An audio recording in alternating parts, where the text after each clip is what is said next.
Good afternoon. I'm going to do the Wednesday devotional in just a moment or two, but a couple of announcements before I begin. First, we're going to celebrate the Lord's Supper both Monday, Thursday in the evening service that will be recorded later, and Easter morning. So if you would like to participate, get your elements together, or you can come by the church. We have a packet you can use there. And we look forward to celebrating the Lord's Supper both again on Monday, Thursday, and Easter Sunday. I want to share with you a quote from George MacDonald in a few minutes, but first I want to begin with a notion that may be obvious to all of us, and that is the vast majority of us, whether we're Christians or not, live bifurcated lives. By that I simply mean this, that one part of our life is about what we say we believe, our professed theology, and everyone has one, including atheists. If you say you don't believe in God, you're saying a word about God, and that is theology. Another part of our lives is how we actually live in the world, what we say, what we do, how we spend our money and time, what we pursue with our lives. And for most of us, there's a vast difference between our professed theology, what we say we believe, and our operating theology, how we actually behave in the world. The trick is for us to get those two things to mesh together, to bring our operating theology into harmony with our professed theology. For those of us who are Christians, it means taking what we say we believe, what we affirm we believe on Sunday morning, out into the world on Monday. It also means taking our inner life with us when we go out into the world, to live our inner life in the world. If we don't do that, we experience what psychologists call cognitive dissonance. We live in conflict with ourselves.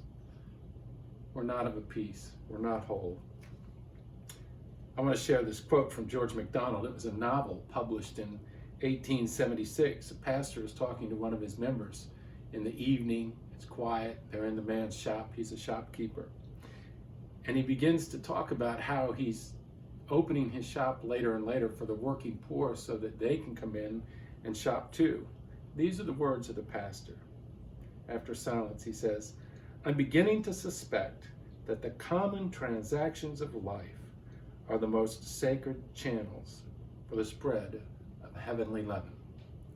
The common transactions of life are the most sacred channels for spreading the leaven of heaven. He spends all of his life in ritual and worship and in the church, and he's just beginning to realize that the most important place to be a Christian is not in church and not among other believers, but out in the world where we all live together. That's where the leaven of heaven is distributed in those countless thousand transactions of daily life. Let me tell you what it means for me.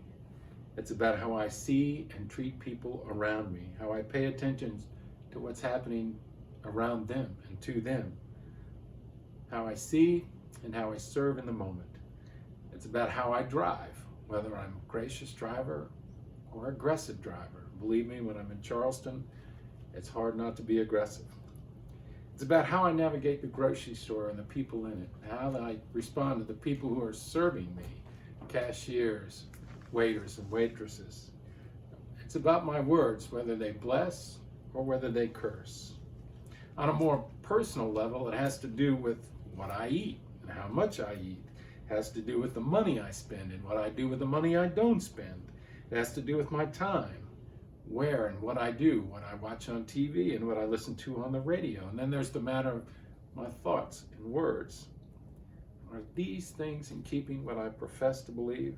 I say that the Christian life is important to me, that the words of Jesus are important to me, that the commandments of Jesus are important to me. But is that what I'm pursuing in my daily life? I want to be clear, I'm not trying to make anyone feel guilty. What I really want to do for others and for myself is to open the door between our professed beliefs and our operating beliefs, so that our professed beliefs, so that our belief in the love of God, the grace of God flow out into our daily lives. And through us, that grace and love are seen and experienced by others, so that we live in the awareness of God's presence and power in the grocery store, on the streets, with the people we run into in our neighborhoods, where we are, so that our lives are of a peace They are whole and harmonious. And we are what we say we're about. Right now, we're in the middle of Holy Week, when our thoughts turn to the last events of Jesus' earthly life, the supper with his disciples, the agonizing prayer in the garden, his arrest, his crucifixion on Friday, and the joy of his resurrection on Sunday. If these things mean anything at all, they ought to impact the way we live today. If they don't, what's the point of our believing in them? So what are we to do? We open the door and let our inner lives, our professed faith, into the outer world. We open the door and let his word, his presence, guide us, the way we see and the way we live. We open the door, we take his yoke upon us, his way of living, and learn to, in the words of Eugene Peterson, rest in the rhythms of grace, to trust him and receive his peace, to let his words be our guide. If he was indeed killed and then raised from the dead and now sits enthroned in heaven in ultimate reality and is worshipped by all the heavenly creatures, who else is for us better to learn to live from? Why would we listen to anyone else about anything that really matters? So let's open our lives. Let what we profess, believe, truly enter into our daily living, that we may live abundant life. As we do, I believe we'll find the presence of Jesus in those common transactions of everyday living. Let's pray. Father in heaven, may we experience the presence and power of Jesus, not just in church, but at home, at the gas station, in the grocery store, in those myriad of transactions of daily life. We offer ourselves in our prayer in Jesus' name. Amen.